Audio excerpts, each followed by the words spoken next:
Good evening. Welcome to the Bradford County Historical Society. This is our fifth out of the 6 programs we have for this year, and a few announcements before we get started.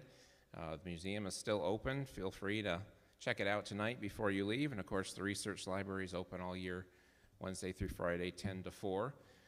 There's a new brochure out here on Barkley Mountain. The Historical Society contributed to it, and Leroy Heritage Museum was part of it, and the Endless Mountains Heritage Region. And it is a map of Barkley Mountain with history on one side, a map on the other side, and GPS coordinates and all sorts of things that we did. And it's supposed to be waterproof, so you can throw it out in the water and test it out and let me know how it works. But so those are free out in the gift shop there. Feel free to grab one and take it with you tonight. If you're not quite sure where the towns on the mountain were, we've been asked that a million times over the years, and so this should take you right to it, hopefully.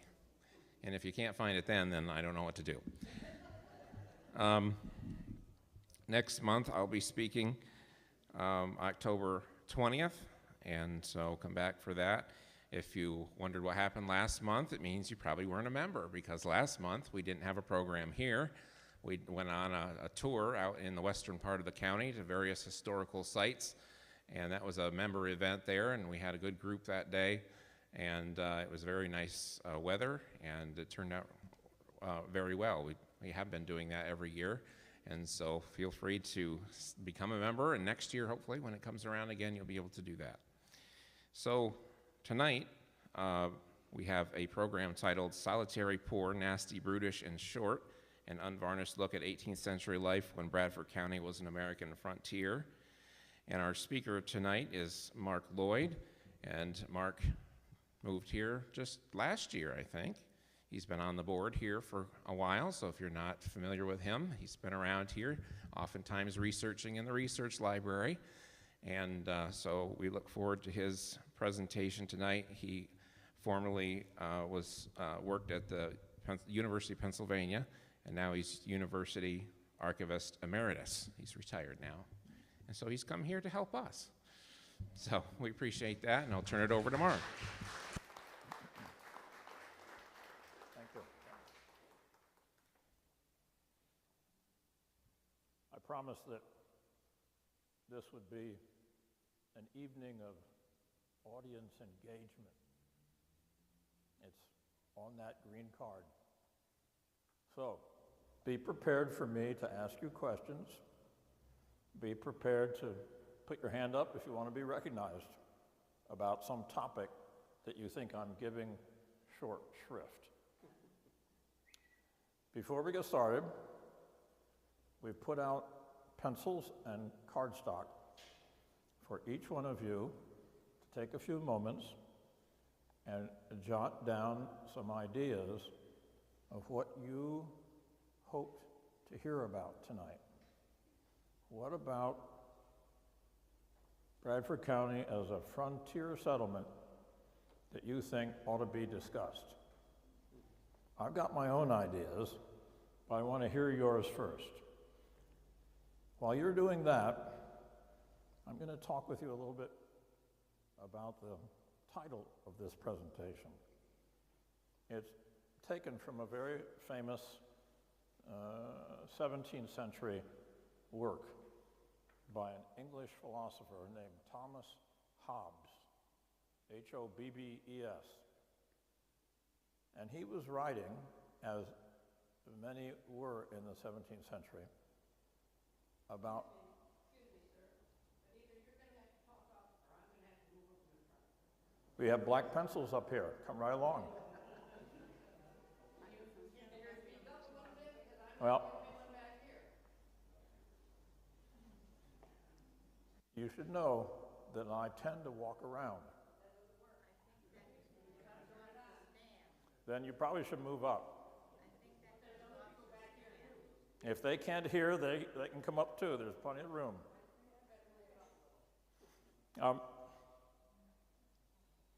And I think that Matt has the ability to turn me up so that I'll get louder as I speak. Okay?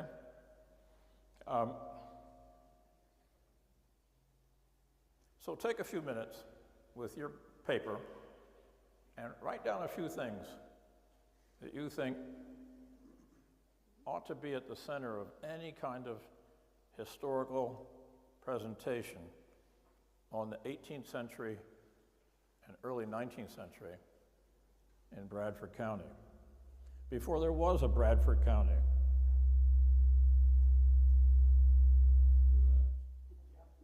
That got a little too loud, didn't it? That's all right, we'll work on it. Bradford County was organized in 1812. Before that time, it was part of Luzerne County. So I'll call it Bradford County tonight, but historically speaking, it was Luzerne County. So let me tell you a little bit about Thomas Hobbes.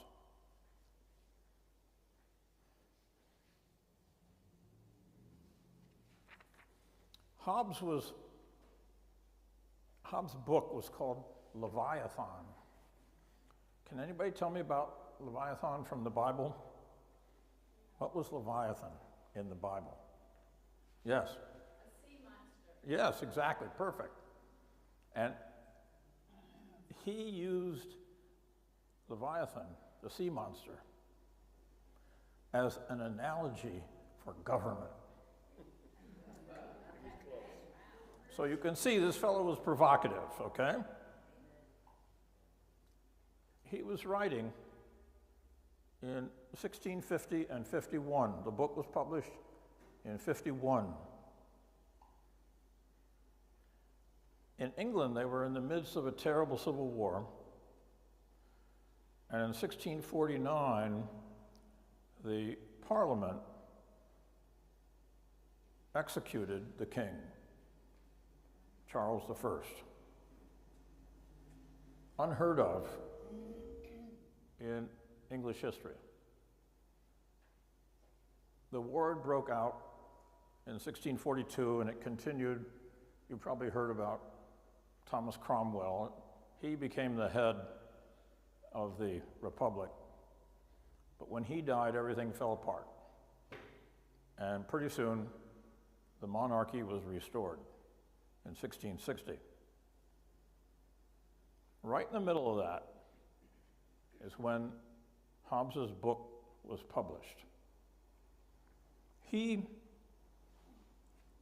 tried to develop a theory of government based on what he called the state of nature. Anybody know about the state of nature? That's good, because Hobbes had his own ideas. He believed in the state of nature, everyone was equal to the next guy, which meant, in Hobbes's view, that no one was stronger than anybody else, and that even a strong man could be killed by a weak man if he planned it well. And that furthermore, the question arose, if everybody was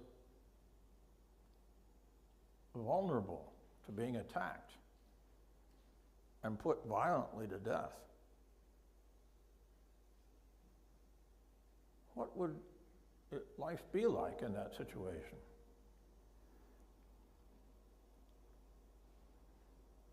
He argued that people would get to the point where they felt that if somebody wasn't attacking them, they better attack the other guy.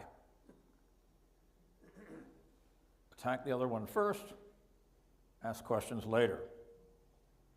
The only way you could bring about self-preservation. Hobbes knew that this was a pretty miserable definition of life. And he summed it up in a very famous passage, very famous paragraph that I want to read to you. In such a condition, he wrote, there is no place for industry because the fruit thereof is uncertain, and consequently, no culture of the earth, no navigation, nor use of the commodities that may be imported by sea, no commodious building, no instruments of moving and removing, any such thing that would require much force, no knowledge of the face of the earth, no account of time, no arts, no letters, no society, and worst of all, continual fear and danger of violent death, and the life of man solitary, poor, nasty, brutish, and short. That may not fit your idea of life on the frontier in the New World. But think about it a little bit. What was there to keep people feeling like that their industry, their work, that their families amounted to such? At that time, in 1650, the New World wasn't very well known, not very well populated yet. The Puritans had come to New England, but that was all.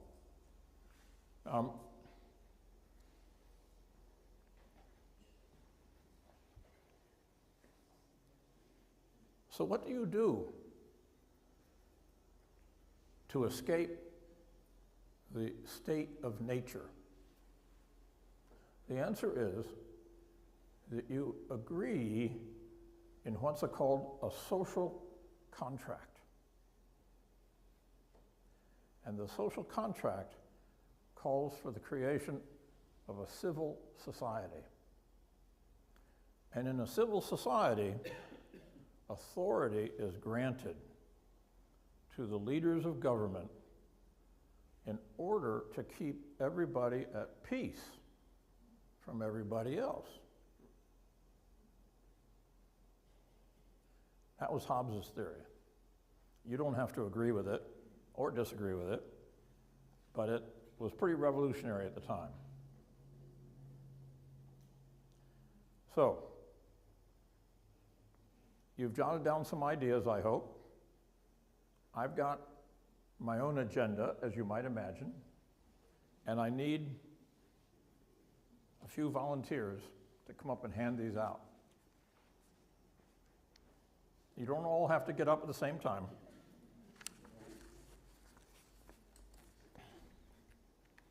And that's the first row.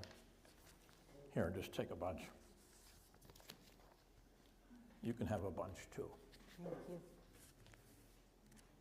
Thank you, appreciate your help. Sure.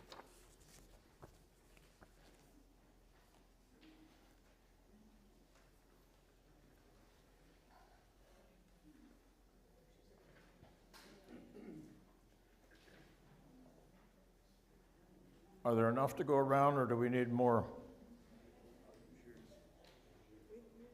Well, it looks like we're going to make it.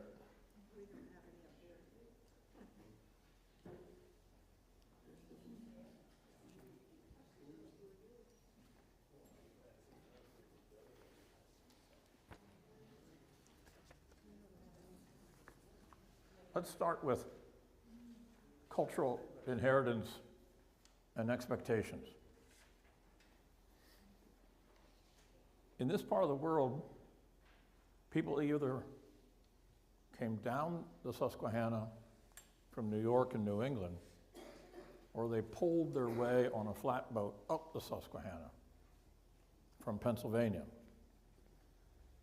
You've all heard that the Pennsylvanians and the New Englanders clashed over property rights. It was called the Yankee Pennamite War. Didn't last very long, but it was nasty. and people still talk about it in the history of Bradford County. For example,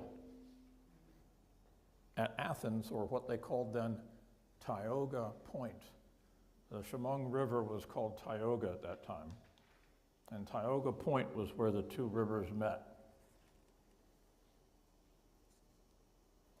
Shepard and a fellow named Obadiah Gore and another man named Simon Spaulding were all from Connecticut, Yankees.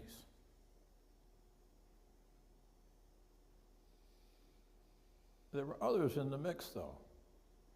The fellow who founded, is it Myerstown or Myersburg? I always get it confused. Myersburg, William Meyer, was from Germany, or his father was.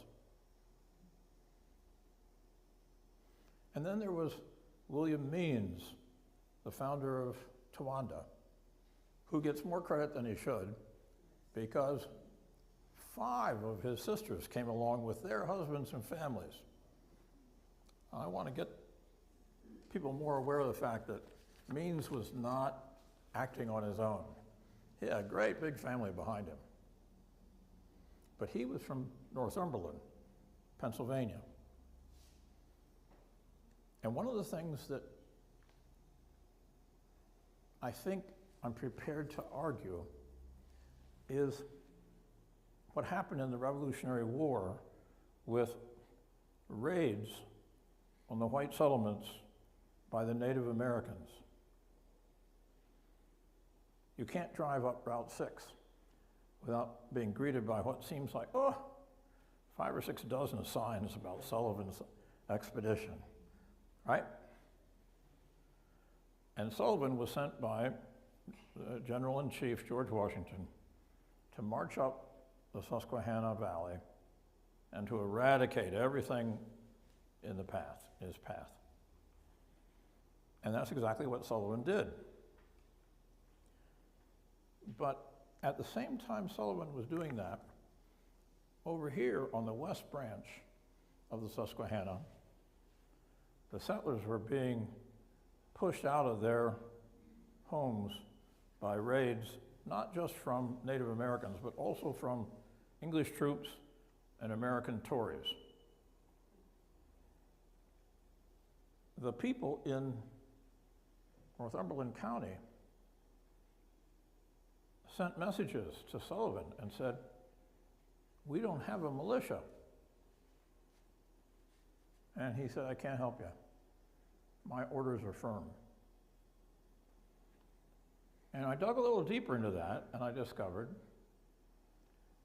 that Sullivan had already commandeered all the young men in Northumberland County to bring him supplies up the Susquehanna River. 214 boats were being pushed up the Susquehanna River by young people, young men from Northumberland County, Sunbury, etc. And so there were no men to spare in Northumberland. They were all working for General Sullivan.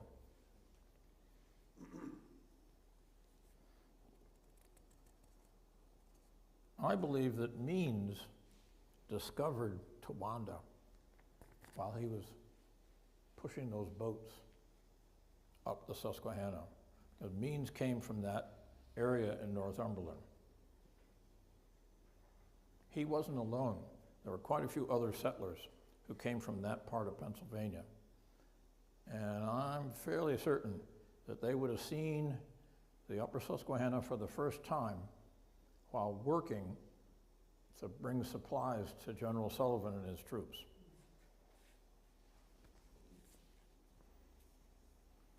In 1782, and I won't go into this in detail, there was a judicial commission appointed to hear the dispute between Connecticut and Pennsylvania over land rights in this part of the world. The commission ruled in favor of Pennsylvania. I could give a whole talk on the complexities of that, but I won't. what happened was the commission ruled that Pennsylvania had governmental jurisdiction, but it did not settle the question of property rights of individuals. This part of the world was going to be governed by Pennsylvania, but if it had been settled by New Englanders, that still had to be worked out. And it took 40 years to work that out. And the early law books are just full of court cases between what they called Pennsylvania claimants and New England claimants. It's a fascinating story. But that's the biggest state of nature issue in this part of the world, was title to your land. You know, we don't even think about it anymore because you get title insurance when you buy the property, right? And title insurance is different from all other kind of insurances. Title insurance guarantees that you will never have a claim.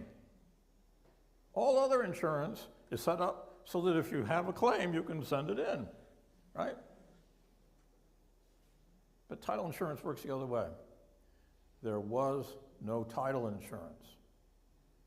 You had no idea, if you cleared some space and started a farm, who really controlled that property. Imagine living like that. You talk about difficulties.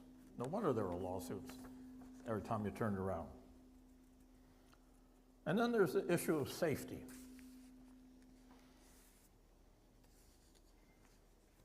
Hobbes argues that safety is the chief concern of any government. If the government can't keep people safe, then it's no good. It needs to be replaced by another government. And safety in these parts of the world was a difficult thing. First of all, there were all kinds of animals that were natural predators.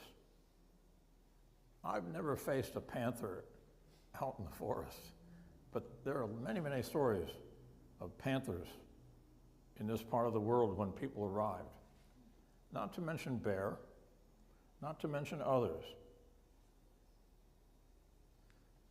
And then there was the question of the Native Americans and whether or not they felt you would cut a square deal with them. And that's complicated. Remember, we were talking about cultural inheritance and cultural expectations. When you can't talk with somebody because you have a different language, it's very difficult to get over those cultural differences. Native Americans had no cultural expectations of fences and of a square patch of 100 acres belonging only to one person. It was not part of their culture. Whereas the Europeans assumed that that was why they were here, was to have land where they couldn't get it in Europe, where all the land was spoken for by the nobility. So safety became a big issue as the two groups, the European settlers and the Native Americans, jockeyed back and forth.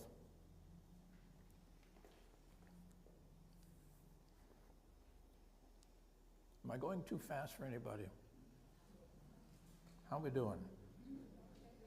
All right. Any questions about this business of government and safety? About settlers and where they came from? Cultural inheritances? Yes. I don't understand the process whereby somebody would come from England and just say, this is my land. Or they came, well, no, they didn't come from England. They came up from New York or Connecticut or wherever they came. How did they pick out a space of land and say, this is going to be my Well, land? you had two groups of people, not dissimilar to our society today. You had wealthy people who were mostly in Philadelphia at that time, and they would communicate with the Pennsylvania Land Office, and then the land office would send surveyors out, and the wealthy people could buy as much land as they wanted, often using fictitious names. The people from New England and Germany and Northumberland County just came and squatted. It's called squatting on the land.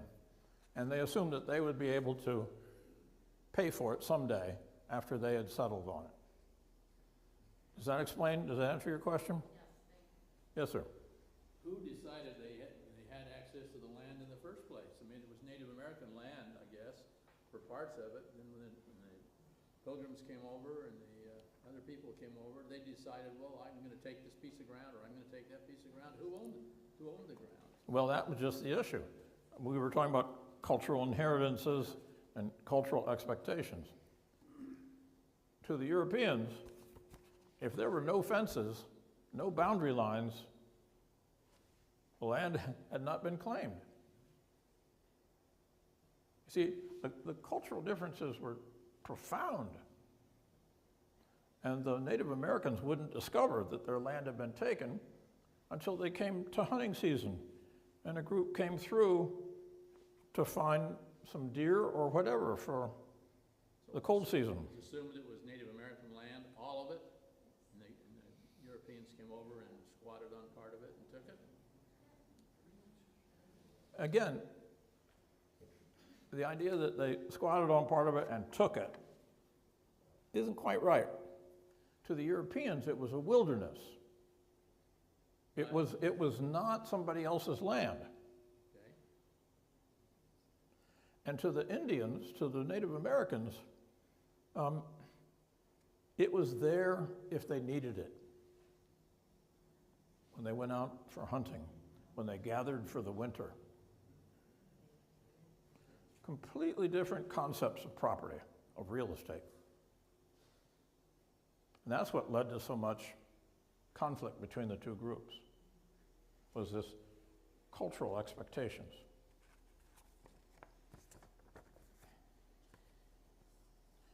Let's move on. Let's talk about basic human needs, clothing, work in the home, work outside the home. With basic human needs, you think about shelter first. How did people live in the late 18th century? Well, the answer is there were plenty of trees, and they cut them down, and they would cut notches in them so that they could stack the logs. And they would put, are you ready for this? Clay between the cracks, and hoped that it would hold through the winter. Even so, ever been in a cabin in the winter when the only warmth is the fireplace off on that end of the building? Amazing. So they developed all kinds of tools, household tools. The most popular of which was a long-armed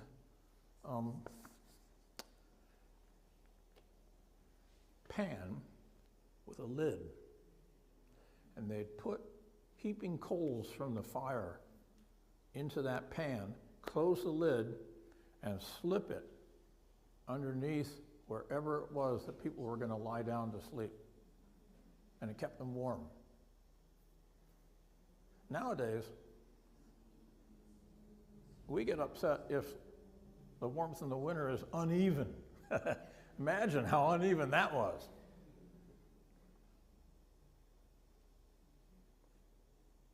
The cabins were very crude, and there were different grades of cabins, of course. Different carpenters would create better, tighter houses. But the idea of a framed house was non-existent. When framed houses came along, they were built by specialists who had experience that they brought with them from some other place. A framed house was a sign of luxury. A little bit as if you got out on Route 6 and saw somebody driving a Lamborghini, all right? It's a sign of luxury. Framed houses became popular, but not until the sawmills became mechanized by steam power, and we'll get to steam power in a little bit. Clothing. There were two basic types of clothing, from plants and from animals. Animal skins were typically used by men for their clothing. Buckskin, they called it. Flax was worked into linen, and the sheep's wool was worked into woolen garments. So that you had maybe 3 or 4 ways to clothe your body.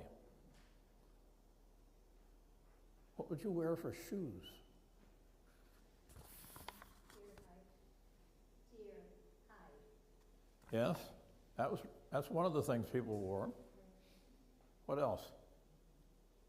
Wood shoes. Wood. Yes, wood's another thing. What else? Leather shoes. Leather? Calves. Cows. Not quite yet. The answer is soon, but not quite at the time we're talking about. The answer is barefoot. People went around barefoot because the wood that you mentioned, or the moccasin type that you mentioned, wore out quickly. And what about getting crops out of the ground? What about plowing? And then you run a harrow over it to close up the furrow that's created by the plow. How do they do this? The answer is with wood implements. Imagine plowing a field with a wooden plow. Every time you hit a rock, it would break off.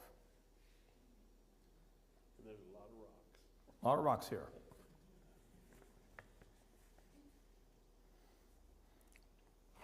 In the home, the women had to work in a near dark environment. They didn't have window panes. They used greased wax that covered the windows that was semi-translucent. It was common in those days to do what was called borrowing fire. You'd go to the neighbor with one of those pans and lids I was talking about, and you'd borrow enough to get your fire going in several places so that you had enough light to work by.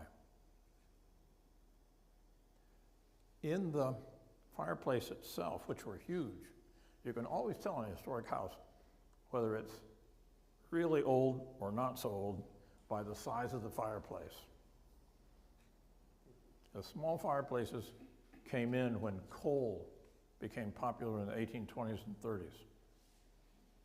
If it's a relatively small fireplace, not bigger than this, then it's not an 18th century house.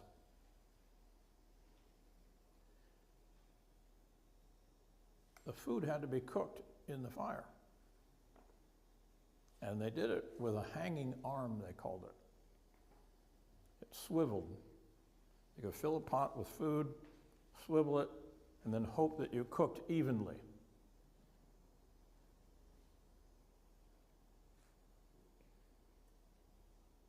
It was very difficult. And there were terrible accidents. You cannot study this period without seeing the astonishingly dangerous time that young children had around the house.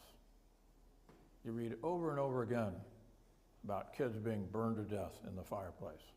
Imagine that. Your 3-year-old gets lost in the fireplace. Or a child would be kicked by a horse. Which brings us to something else. Health and healthcare. Have you guys ever heard what most medical historians say now is true? In the average town, in the average place in America, the average physician did not cause more good to the patient than harm until 1910.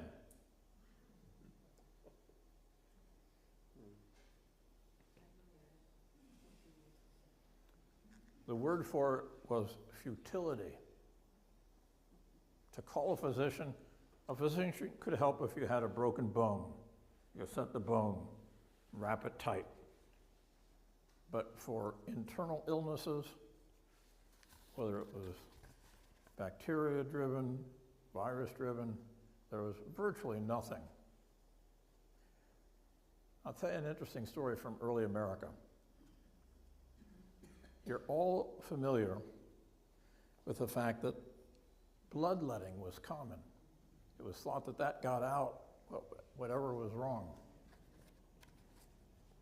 And the chief advocate for this was a physician in Philadelphia who was a highly respected professor at the School of Medicine at the University of Pennsylvania, where I spent so many years. He's the one who bled George Washington. And most doctors say now that he killed George Washington. Well, there was a doctor, you're going to like this, in 1810 who argued that bloodletting killed the patients, was dangerous to the patients. This doctor at Penn's Medical School sued him. I said, prove it. Of course, there was no proof. He won $50,000 for that libel. That's how they kept a certain kind of doctrine going until, who wants to say when it was that medicine began to emerge modern? What was it? Huh? World War II? Around 1930. No, not the time. What development? Penicillin. Penicillin is 1930s. It's the microscope. And from the microscope, in the 1870s, for the first time, the medical people could see germs in the blood. They could tell what were healthy and what were not. And the development of germ theory ushered in the whole modern era of medicine. It's an amazing story.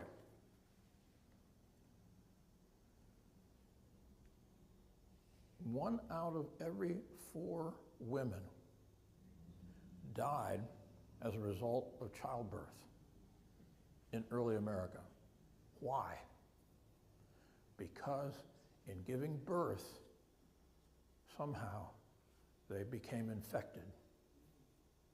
And the infection was taken into their body and there was no control. It raged until the woman died. Complications from childbirth is what you read all the time. In 18 55, an English physician discovered that if you took a certain oil and cleaned up the woman after childbirth, she wouldn't become infected. Well, you can imagine this exploded. Everybody wanted in on this. And pretty soon, it became clear he had discovered a crude disinfectant. And so by 1860s, the percentage of women dying in childbirth began to decline rapidly.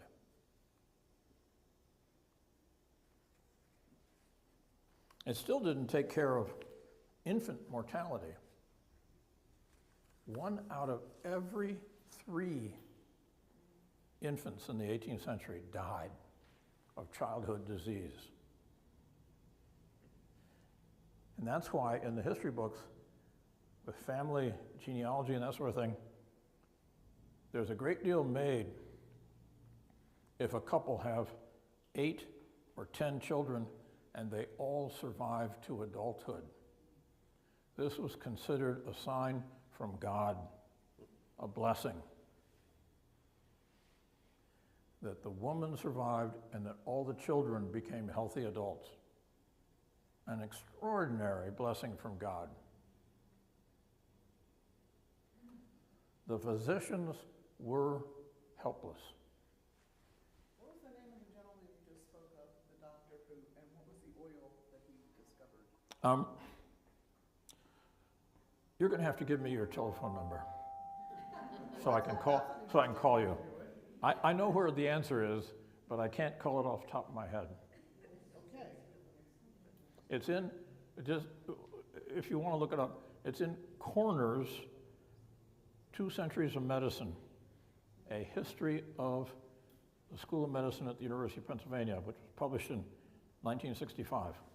He goes into, 3 or 4 pages on it. Okay. That's where it is. It's in that book. But I can't call it off the top of my head. Yeah. There's another great book called The Demon Under the Microscope. Have you ever read it? No, tell me about it. The Demon Under the Microscope. It tells you about the discovery of antibiotics through the microscopic look Yeah. at the blood. It's a wonderful book. The advance of technology is the big thing. What do you think was the biggest wave of technology across Bradford County early in its history? What was the biggest labor-saving device? All across America. The steam engine. But you know what? Steam engines were risky affairs at the beginning. And they tried it out here on the Susquehanna. And one of the boats made record time until it got to an area of shoals. And it hit on a rock. The boiler exploded. 11 people died instantly. Of course, that's early steam engines, but steam engines as a matter of propulsion on the river failed. And the people of the upper Susquehanna Valley were absolutely deeply disappointed because they saw the steam engine as making it possible to run commerce back and forth all the way down to the Chesapeake Bay. They were going to get rich. Didn't happen. Didn't work out. But the steam engine was gradually improved, and it began to do things like create very reliable pieces of stamped metal. And those things became part of the kitchenware, the household utensils, and the farming tools that I've spoken of. So that by the 1850s, all of these methods that I've described, in which wood was the thing that people kept going back to, was set aside. Metal was in. Little metal wheels. You ever seen those with little knobs on them so they wouldn't slip in the mud? Great old, spokes. They were great. You can still see them in some museums. When does the modern era begin in technology? Who wants to make a stab at it? What was it and when was it?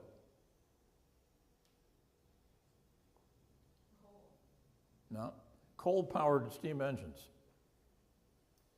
Gas engine, I'm sorry? gasoline engine. Well, yeah, the internal combustion engine. But that required being able to refine the petroleum. That took a while. No, it's electricity. The modern era is, we are still in the electricity era, except we're now into microchips. But electricity, and it came about 1890. But electricity was like fiber optic in your homes.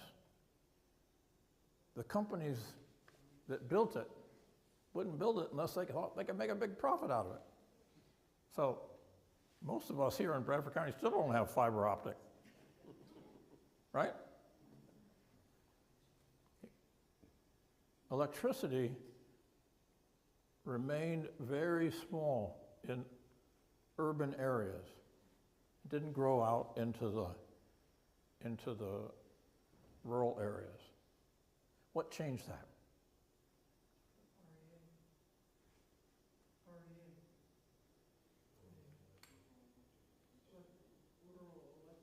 Yes, bingo. A star for you, blue star. The rural electrification program of FDR in the 1930s. Huge, huge, in which the government subsidized the telephone poles and the wires so that every household had electricity. And with that, what came? Refrigeration. Oh, we're on a roll now, right? The modern life begins to emerge. And I'll leave you with one little anecdote. And I'll bet you none of you can guess. When do we see the first advertisements for Jell-O?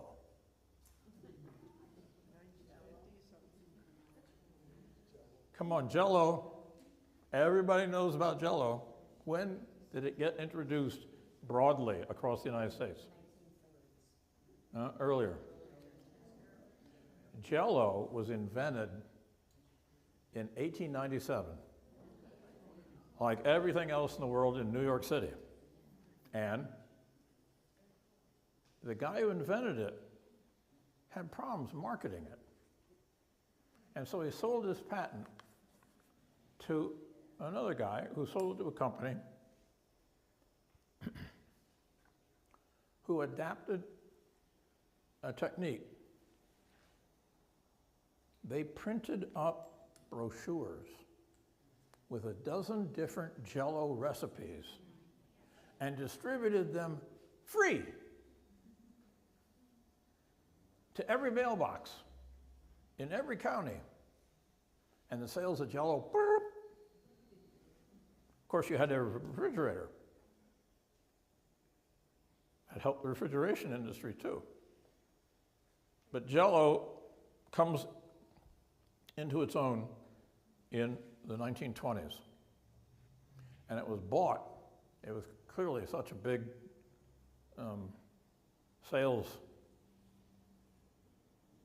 It was bought by General Foods Corporation, which is eventually got merged into what's it called? Kraft. I think it's called Kraft Heinz now. But General Foods Corporation marketed Jell-O all through the 30s, 40s, 50s, and 60s, when most of us had our first taste of Jell-O. So go home with that little thought, and thank you very much.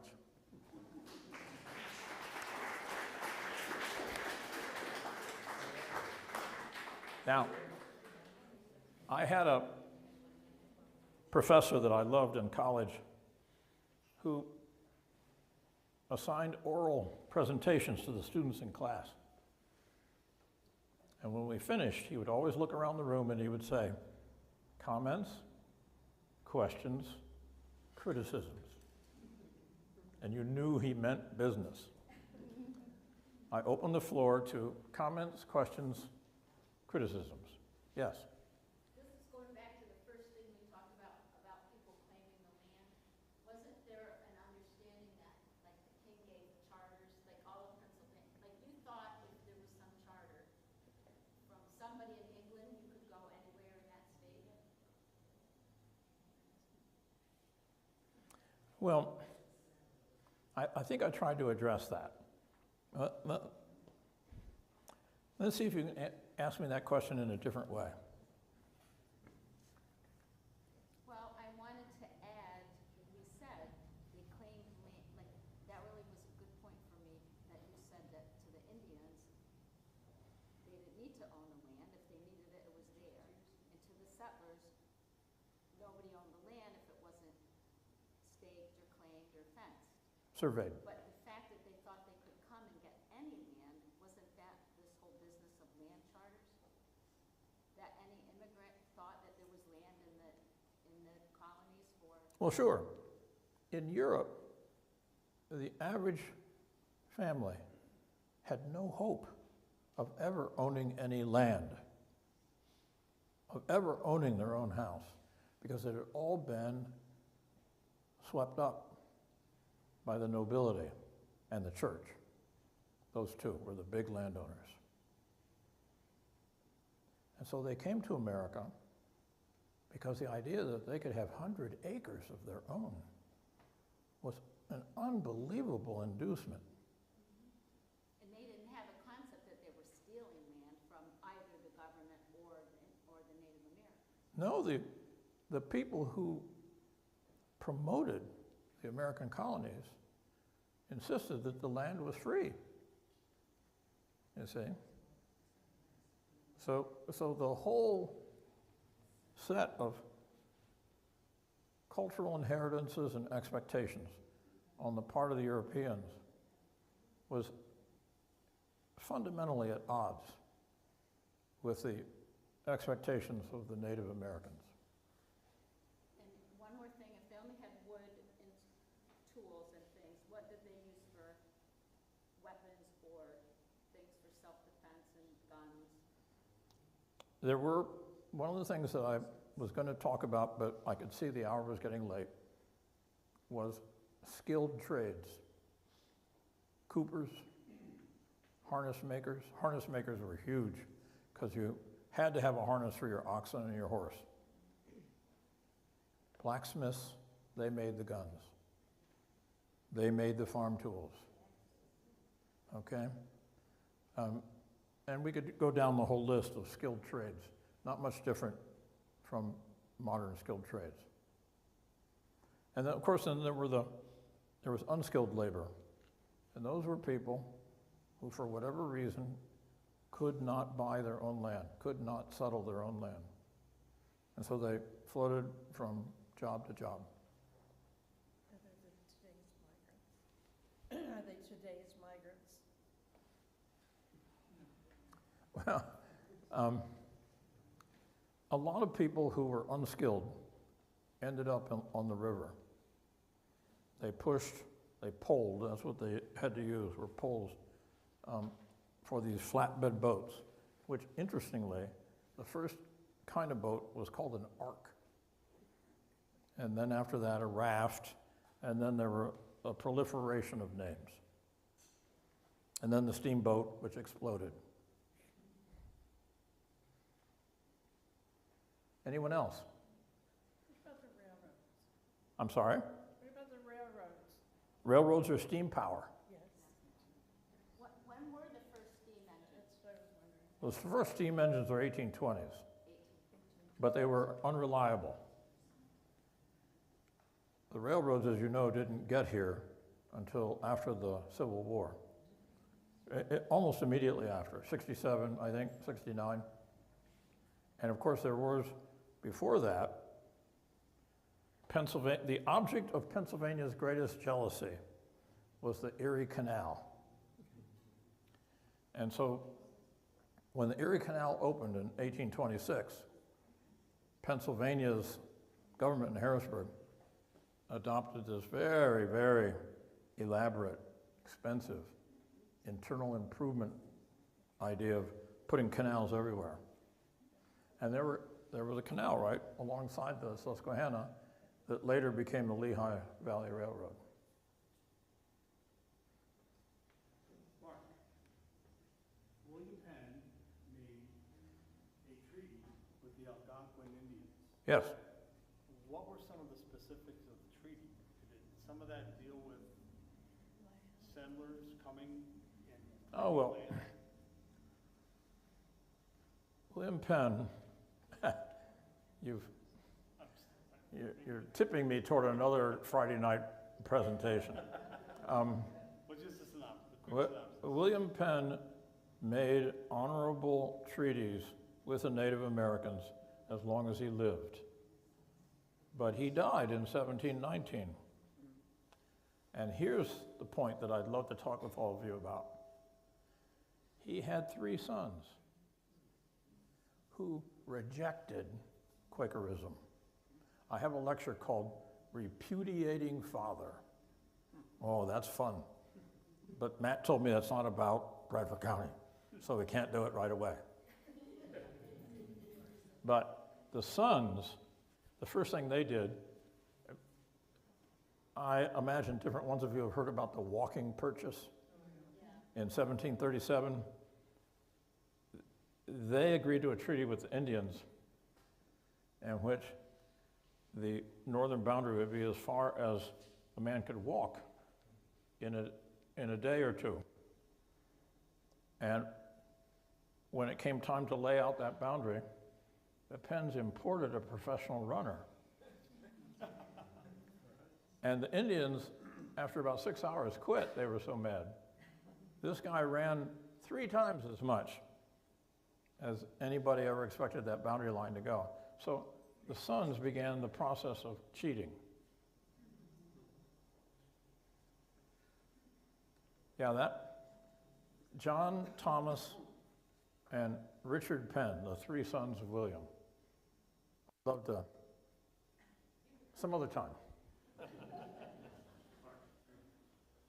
you speak a little bit about the contrast between the settlers and the people who came to French asylum? Well, that was all done on the Pennsylvania side, not on the Connecticut side, by rich Philadelphians who had contacts in France and had obtained from the French nobility and the French crown the loans that financed the American army for the American Revolution. So, when the French Revolution broke out, the people who had lent money to the United States, they didn't exactly pick up the phone, but you get it. They contacted the people in the United States who they had befriended during the Revolution and said, help us out. We gotta leave this town before we are beheaded. And chief among those was a man named Robert Morris, who, signed the Declaration and the Constitution.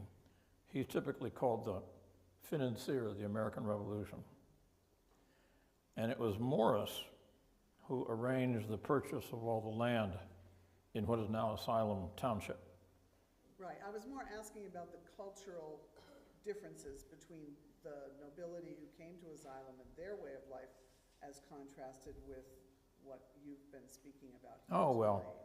the nobility were just glad to get out of France alive. So they didn't have real high expectations.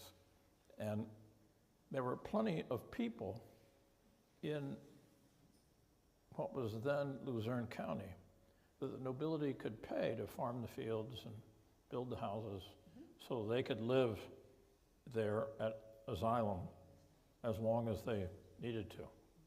And they did. And some of them bought land too that later got into court cases.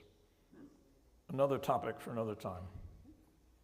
But the French were aided by Philadelphia friends who had worked through the state in Harrisburg to patent huge quantities of land in this part of the world. All right, no more questions. Thank you very much.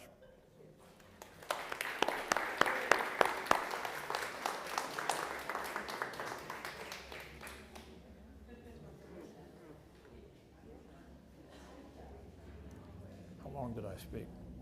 Oh, perfect. 1 hour. Thanks. You're welcome. Bradford County named after William Bradford, Yeah, the Attorney General of the United States. the one who came over on the Plymouth. Yeah.